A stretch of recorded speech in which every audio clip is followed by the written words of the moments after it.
All right, traders. You know what? I'm going to try to use the video, YouTube video channel rather than try to do the floor trading clips.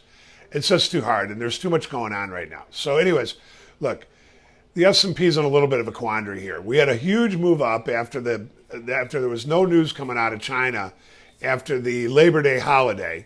The S&P has rallied on Monday in Globex, rallied sharply on Tuesday, and then eclipsed yesterday when the S&P traded up to 1996 in Globex.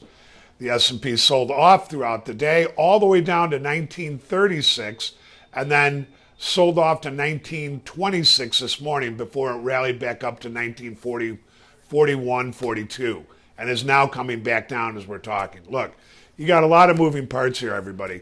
You've got the rollover going on today or switch day where these December contracts and the S&P futures, NASDAQ, and Dow futures all go front month. You know, that's due to the rollover. Now, it's not a big deal. In the old days, the S&P spread was a big deal. But now that electronic trading is here, it's done very, very easily. It doesn't affect the markets that much. But the big thing that we're looking at here is whether or not we can see the pit bulls Thursday, Friday low today or tomorrow.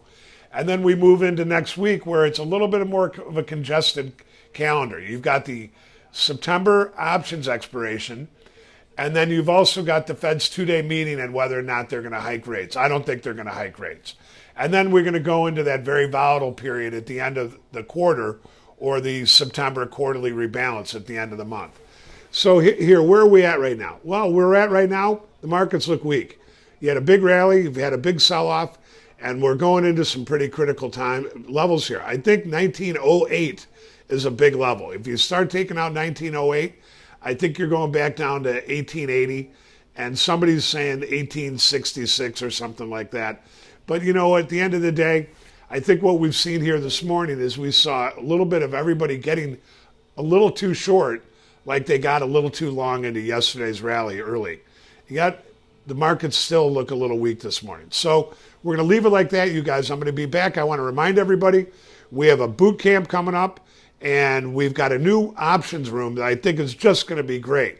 You know, look, at the end of the day, I think the missing link in MrTopStep is the options room. So please bear with us and join up for that options for the boot camp, and let us show you what we've got. We've got a lot of great stuff going on. You get the MIM, you get to meet Tim Hefty from Top Notch Trading, you get to meet WB, you get to meet Chicago stock, you get to meet me, you get to meet everybody. We'll leave it like that. I'm back, you guys. I am going to do more videos. I'll see you soon.